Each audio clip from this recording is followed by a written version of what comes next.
I was like, what if his next scan's bad? What if? And you can't think that way. It's live in the moment. He lives in the moment. He doesn't think he's sick. Welcome to Dog Cancer Answers, where we help you help your dog with cancer.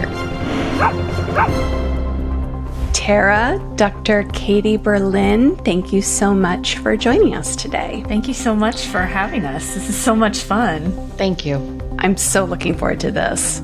Yeah, Tara, you have been, you've been sort of a model Dog Cancer Answers listener for a long time, because I know you have a long and wonderful story to tell, and you've got your veterinarian, Dr. Katie Berlin, who's told part of the story before in a previous episode, and we'll put a link in the show notes so everybody can listen to that from her perspective. And so I'm just excited to hear the latest on Dunbar. But first, let's hear a little bit about Dunbar, when Dunbar was diagnosed with cancer, what it was, when it was, what happened, and what's gone on. Well, Dunbar seemed fine. You know, he's getting a little older. He's 12 now, but he was getting a little older, but no issues, nothing going on with him, doing really well. And he woke me up at 3 a.m. coughing blood in my face, October 18th of 2019. I was a vet tech for 15 years, so I knew this was not a good thing.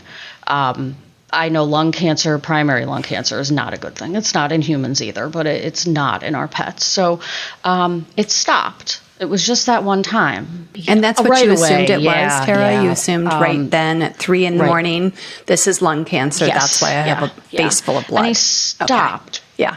Stopped coughing, stopped bleeding, acting completely fine. So I waited till the regular vet office opened, took him in.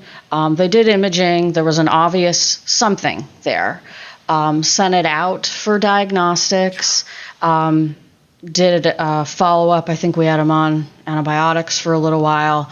Did a follow-up, and that's was with Dr. Berlin when we did the follow-up. I pretty much knew that it wasn't going to be good news, but had that glimmer of hope, because when it went out to the radiologist, they weren't 100% sure that it was a mass. So, you know, there's that glimmer, but I kind of knew better and was preparing for the worst at that point. Even though the one specialist, when we started going down to the specialist, the ultrasound specialist said it could have been something they inhaled. It could have been infection, fungal infection as well.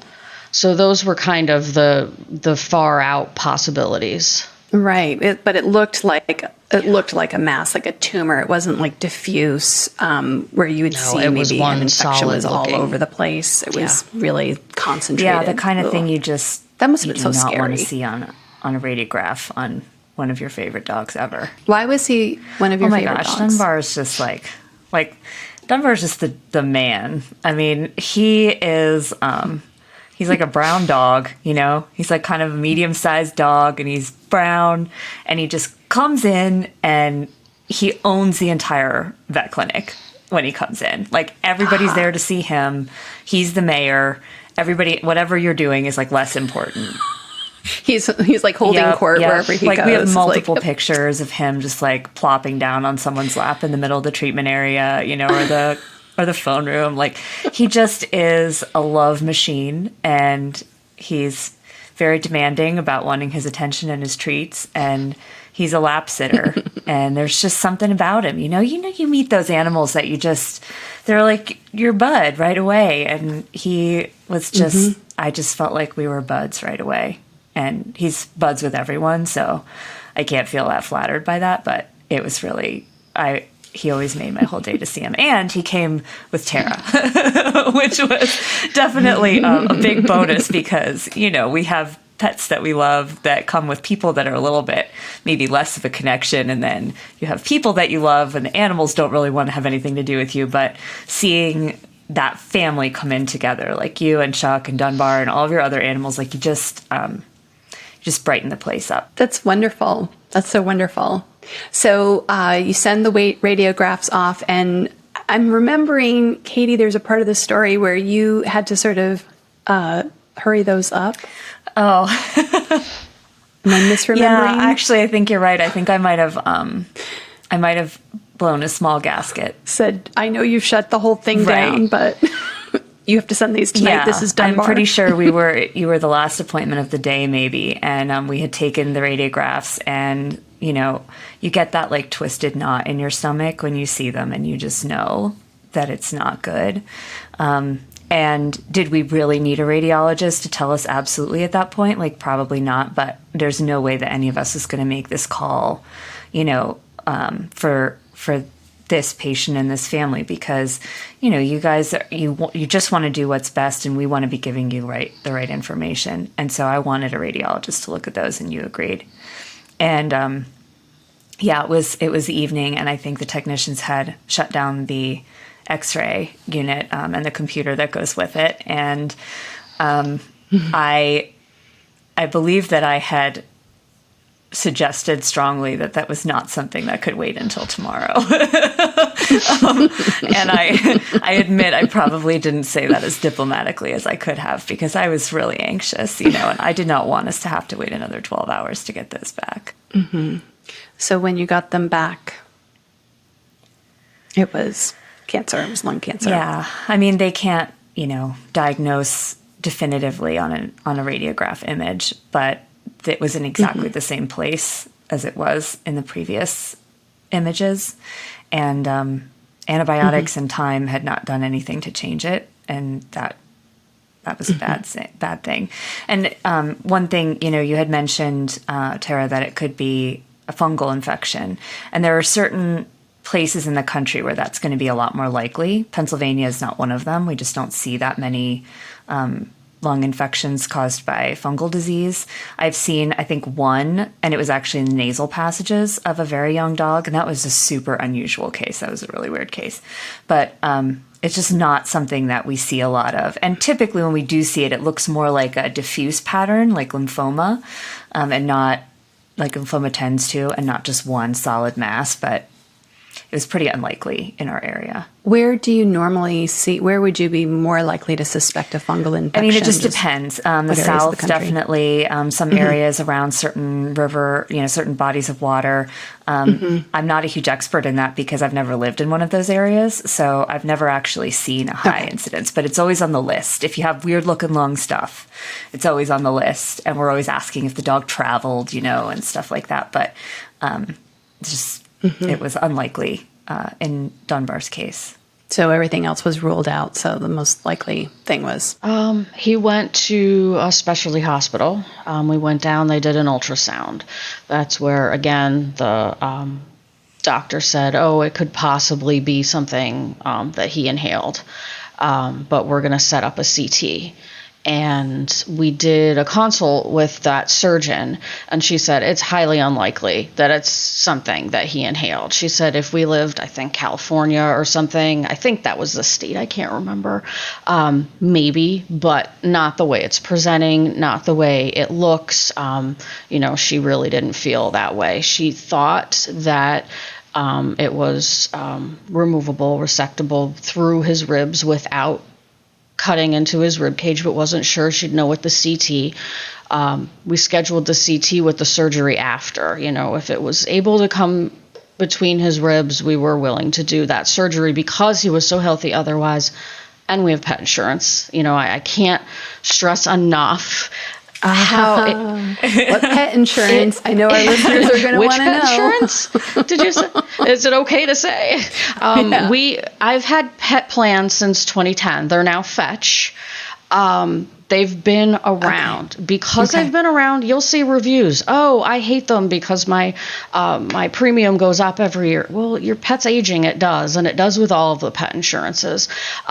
I have had no problems with claims. You give them what they ask for, and I don't even have to submit extra. They were a lifesaver in this case because it took money out of the equation. It kind of took his age out of the equation because with the cost, the CT and the surgery total, the estimate and total came out to $7,000. That's a lot for an 8-year-old dog with suspected primary lung cancer that the prognosis probably isn't going to be good.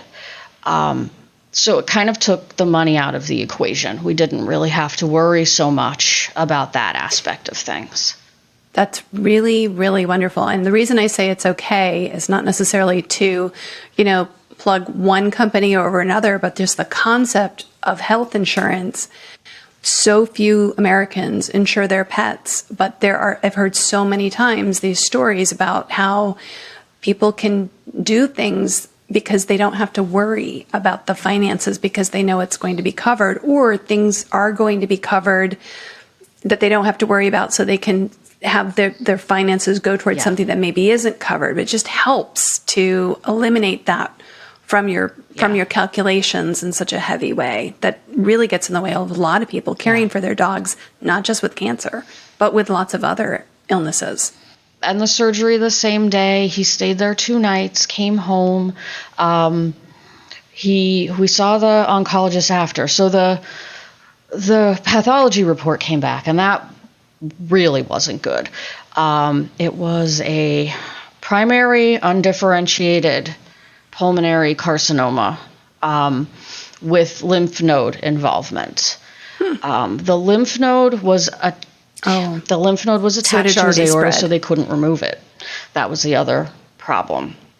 So he had a 2 to 3 month prognosis without chemo, 6 months with.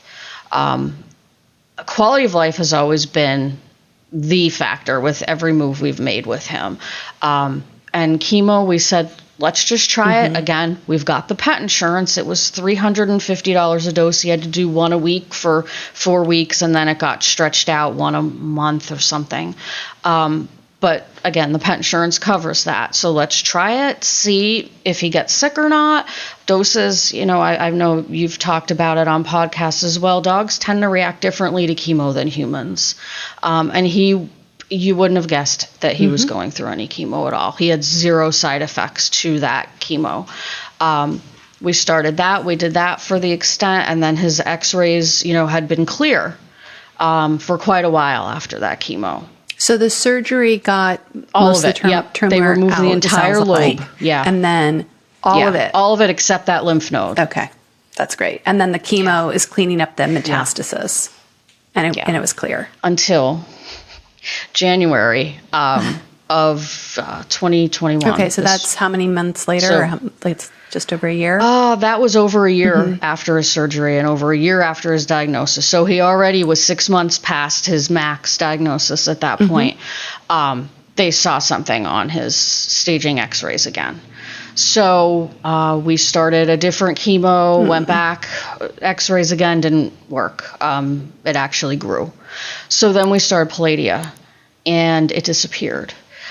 It disappeared so much that when the oncologist called me, because of course COVID restrictions can't go in at that time. So that made it a little even more scary. We were kind of lucky that we got to go in before COVID and meet the oncologist and meet everybody. It made it a little less scary. But he called me from that appointment and said, I thought the techs put up the wrong x-ray for me. I thought it was the original one from after his surgery, and I had to double check that it was a correct x-ray because it was gone. We never expected that. How long was he on Palladia? At that point, 3 months, maybe. Okay. Maybe 3.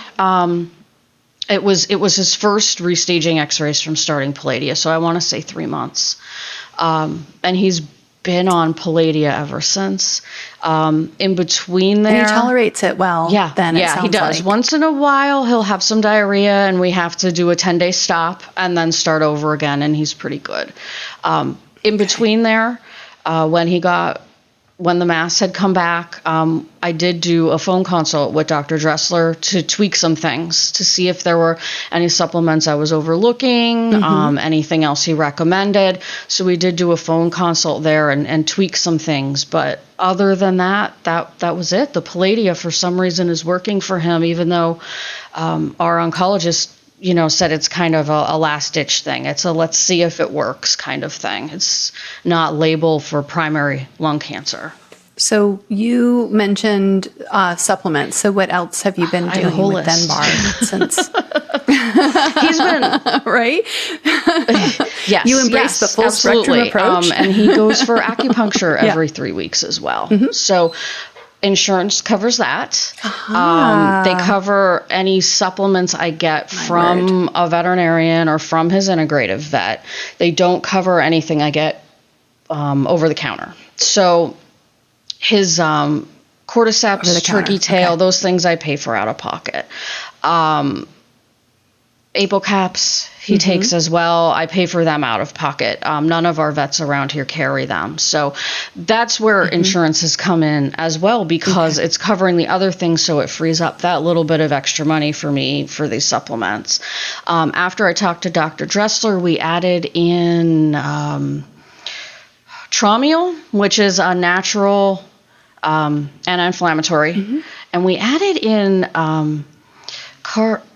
Carcinoma. I can't pronounce it. Is it a homeopathic? It's a homeopathic. Yep. And he said we'll that's figure just out to what try. that is. You know, homeopathic stuff is, we don't know. So we threw that in there as well. He's been on the dog cancer diet this whole time. He has a veterinary quality fish oil supplement that he's been on this whole time as well. Everpup, canine immunity is his other one. So he gets the litany. I split them up. He tolerates them well. I know sometimes they can have some tummy issues, but he tolerates everything well. You're lucky, and you've also done about as much for him as any dog could ask for, I think. You know, you've had his best interests in mind. Like you said, his quality of life has been at the forefront of everything you've done. And I know that there are people listening who will say, like, I don't know if I would have done that first surgery, you know, like taking out a lung lobe is a big deal. And I just want to tell you, like, I saw Dunbar after that surgery. Like, the biggest problem he had was one of his stitches was sticking out, and like the huge incision that he had was like he had to stretch his skin again to have full range of motion on that side of his body. But he did not miss a beat, man. That dog he looks like the healthiest dog in the clinic when he's there.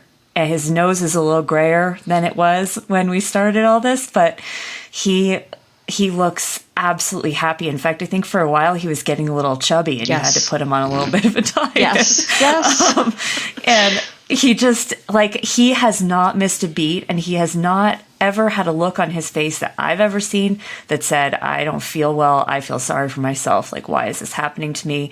He just, you know, he has a love for you and a love for life, and that I never saw that stop for 1 second. And I think if it had, you would have chosen a different path for him.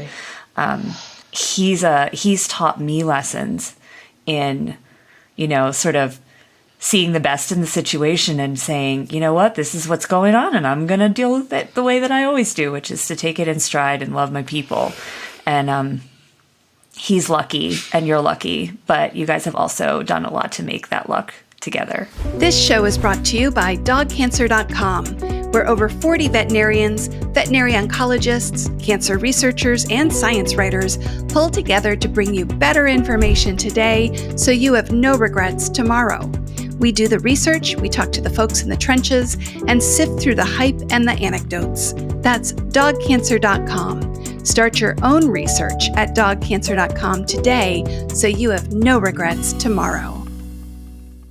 Dr. Berlin, I wanted you to just weigh in a little bit with your experience. Does the attitude of the dog and the owner come into play when it comes to treating dog cancer? I mean, yes, I think that's the short answer is yes, it definitely does. Can the attitude of the dog and the family turn a case that would have ended badly into a case that ended miraculously, or that's been at least turning out miraculously? I don't know. You know, I think it's funny the way that the timing worked out, because I think I met you, Molly, and Jim about the time that Dunbar was diagnosed, because I talked about him when I met you. And so he's really been a part of the conversations that we've had together almost every time we've talked. And I was reading Dog Cancer Survival Guide at that time, and because of meeting you. And so that was something that Tara and I could sort of bond over and talk about. And it was all just like a strange confluence of events at that time. And then, you know, that he just kept coming up. And then I was also starting to do acupuncture at that time and learning about, the ways that maybe the medicine that we're taught in vet school. It's not to say that I don't really believe in alternative treatments. I believe in treatments that work and don't work. And I feel like sometimes there are treatments that don't work that we aren't taught about. And that doesn't mean that they're not legitimate. It just means that they're not in the curriculum that we're handed. And it seems a little bit like magic when those things work, because we haven't learned about them in the traditional sense. And so I was starting to feel like there were just some, there was just kind of a little bit of magic going on in the background when Dunbar and his family were dealing with all of this. And do I really believe in magic? Not really, I don't think. But do I believe that there are things going on that we don't have all the answers to? Yes. And I think in Dunbar's case, that's got to be the truth. You have what you said is a kind of a perfect package of this amazing dog who has this thirst for life and just a love for his life. And you have a family who was always meant to be with him, because Dunbar had it a little bit rough at the beginning. He's been through a lot of stuff before this. He has survived a list of weird things. And yeah. Well, really? So, like what? Tara, do you want to take that part? Sure. He came from South Carolina. They pulled him. He was on death row, first of all. So a rescue by me in Northeast Pennsylvania pulled him because he was such a sweetheart. Had to treat him for heartworm. He had tested negative. They agreed to pull him. Then they went to neuter him, retested him. He tested positive. So he had to be treated for heartworm. Then he started having... he wasn't feeling well and was drinking more, urinating more. It happened all of a sudden. So he tested negative for all tick-borne illnesses multiple times, plus vaccinated for Lyme. What the heck is this? Responding to doxycycline like a tick-borne illness, but it would come back. Finally went to a specialist that had a different tick panel run at a university that ran for Babesia 2 or 3 different tests, and he came up positive for 2 strains of Babesia. So we had to treat for Babesia, which makes sense why it was responding to the doxycycline, because it's tick-borne, but he actually had to have 2 different antibiotics to treat that. So yeah, he's been through quite a bit. And when he first got sick, his urine protein creat ratio was almost not compatible with life. It was so bad. So he's been through a very, very lot. Surviving heartworm is an accomplishment in and of itself, right? I mean, yeah. And you said he was negative, so they agreed to pull him. So if he tested positive at the shelter initially, he probably wouldn't even have made it to you. Yeah. Which is just this is the death-defying dog, right? Yeah. So, and then he has this family who has pet insurance, and they have other animals that they love. And they're just, you and Chuck you had a philosophy of life that just gelled really well with him and with what he needed. And, and you were open to, tinkering with his diet and doing supplements. And I don't know if that made any difference, but all I know is if I get cancer, I want that diet and those supplements, because he has no business doing as well as he is, and for all this time, and on drugs that aren't even made for his disease. He really is a miracle dog. And I am not a religious person in any way. And yet, he's the kind of case that makes me understand why people do have faith, because he has defied all the odds, and nobody can really explain it, including Dr. Clifford, his oncologist, who is an amazing person, and is the first one to say, he's done better than he ever expected. Yeah, because here we are, more than 2.5 years post-diagnosis. He'll be 3 years post in November. Yeah, that with a lymph node that couldn't be taken out. Yeah. That's just, you don't hear about people surviving that. Yeah. And I love it because I get right. Facebook. I ran the social media for the vet hospital. I'm not there anymore. I moved away and have a remote job now. And I ran the social media, and Tara was like the only one that knew that I was running it, because she could message me at that Facebook account. And so I'd get these messages saying, Dunbar's regress were clear, yay. And then we'd just say, yay. It'd be like Saturday afternoon. And it just made my whole day that was, that he was doing so well. And I just love getting those messages now. You guys really have had quite a journey. So we're recording this in early July 2022. Dunbar is still like happy and living his best life. And how often do you go in for checks at this point? Like what is your sort of day to month to quarterly life look like with Dunbar? It's, he goes in every 3 months now. It was every 6 weeks. He would get blood work the one visit, and then blood work and radiographs the next. Now they do it together because he has been holding steady for so long. And every time we go, Dr. Clifford says, it's been this long now. It's been this long now. And every day's a gift. And yep, it is. It absolutely is. I used to get nervous. I'll admit I was a little nervous about even submitting this story for this podcast, because I was like, what if his next scan's bad? Right. What if, and you can't think that way. It's live in the moment. He lives in the moment. He doesn't think he's sick. He's happy, go lucky, running around. And so I've tried to embrace that as well myself. So I think a lot of people whose dogs go through cancer and they pay as close attention as you're paying attention to Dunbar have that experience. I've seen that and heard that a lot. Yeah. Where people say, my dog taught me something in all of this. I think he taught our whole vet team too. I do think we see so many sad cases and cases where everybody seemed to do everything right and they didn't work out that well, because disease is bad. Bad things happen to good dogs and good people. And, it's easy to get to the point where you just don't really want to recommend it anymore. You don't want to encourage people to go to the oncologist. You don't want to encourage them to spend the money or the time or put that emotional energy into hoping that it's going to work.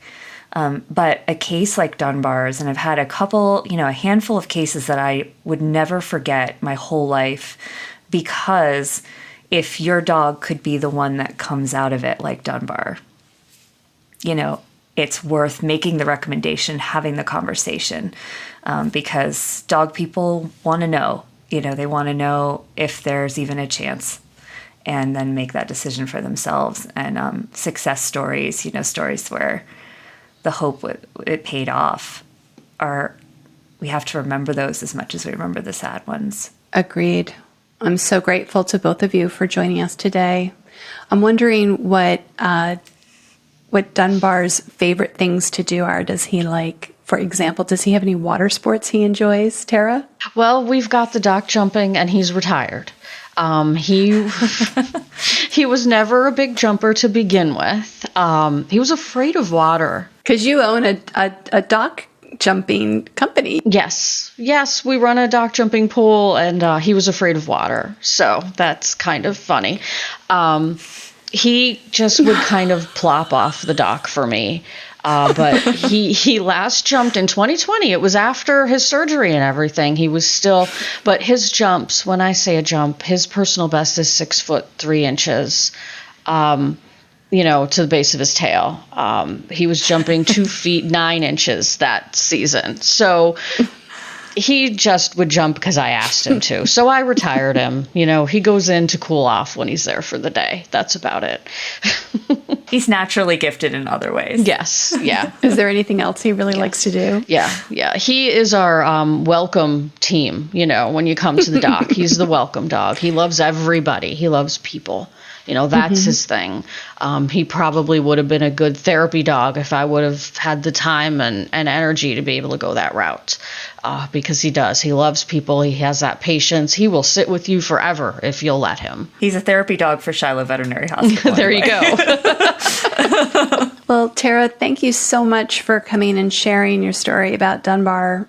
I know that this kind of story is an important one, and it might seem weird that I ask about all of the details, but I know that's what people really want to know, because they want to hear, and they want to compare it to their own experience. So I just really appreciate you taking the time and the emotional energy. I know it's not easy to talk about these things, when you're going through it, because it's still very present to you. So I'm just wondering, is there any last word that you want to tell our listeners? Any last thing that you want to say? Never give up hope. There's always something there. Bare minimum, with everything we've done for Dunbar, I felt like I was doing something. And that makes a huge difference. Just feeling like you're doing something. Even if maybe it doesn't make as big as a difference as everything we did with Dunbar did. Just knowing that you're doing something, changing his diet, adding some supplements, just those little things were enough to make me feel better. Like it wasn't such an out of control situation. Dr. Katie Berlin. Well, I have a picture of Dunbar sitting over my right shoulder here. It's back on the I see it on the bookshelf there. It was a goodbye gift from Dunbar. Of course. Dunbar gives gifts. Yeah, Tara just carried it to the office. And I feel like that's what I want to say is that, aside from what I just said, which is that, veterinary teams, like, we need to feel the hope too from these, from cases where we know that the prognosis isn't good, but that doesn't mean it's time to give up. But also just in terms of the relationship that we've had, like, I give very few clients my personal information, to share, because you just never know, the boundary gets really blurry sometimes, and we all need to have time off. But the relationship that we've had, it helped me during times when I was feeling burned out or I felt like I wasn't making a difference. And I, to be honest, rarely made a difference for Dunbar. Like, I was in the office to, like, snuggle him, like, scratch his butt while he sat on me and, like, smush him and stuff, and that was like the best days ever. But quite honestly, like, all of the hard work in Dunbar's cases were done by other veterinarians. Like, I basically just got to reap the benefits of our relationship. And I know Tara will say no, and that's why I love them, because they understand that the relationship is what sustains us. Like, I kept coming to work because of clients like them and patients like Dunbar, even when during the worst of the pandemic, I just wanted to stay home and I just didn't feel like I was connecting with people the same way, because those relationships are what I think carry veterinarians and veterinary teams through the tough times. And I want the dog people listening to know that we take it home with us, even if we don't give you our cell phone number. And we have the pictures that you give us on our desks at home. I have like 3 more on my desk over here. And we think about you when we're not with you. And I just would want you to know that we care that much. And this is, Dunbar and Tara are just a really good example of how deep that caring can go. Because I cried when he got diagnosed, and I still tear up every time I get a message saying he's doing well. Well, I'm sure that there will be many, many, many people who are interested in hearing updates. So I hope that we'll have you back at some time. Sure. To talk more about Dunbar and maybe get a little update, even if it's just for 5 minutes. Hoping for a regular dose of hope along with the latest information on dog cancer? Subscribe to our email newsletter, Dog Cancer News, at dogcancernews.com. Each week, we send support, guidance, hope, and information via email to dog lovers just like you. We know what it's like to have a dog with cancer. So join us and subscribe to Dog Cancer News at dogcancernews.com. Thank you for listening to Dog Cancer Answers. If you'd like to connect, please visit our website at dogcancer.com or call our listener line at 808-868-3200. And here's a friendly reminder that you probably already know. This podcast is provided for informational and educational purposes only. It's not meant to take the place of the advice you receive from your dog's veterinarian. Only veterinarians who examine your dog can give you veterinary advice or diagnose your dog's medical condition. Your reliance on the information you hear on this podcast is solely at your own risk. If your dog has a specific health problem, contact your veterinarian. Also, please keep in mind that veterinary information can change rapidly. Therefore, some information may be out of date. Dog Cancer Answers is a presentation of Maui Media in association with Dog Podcast Network.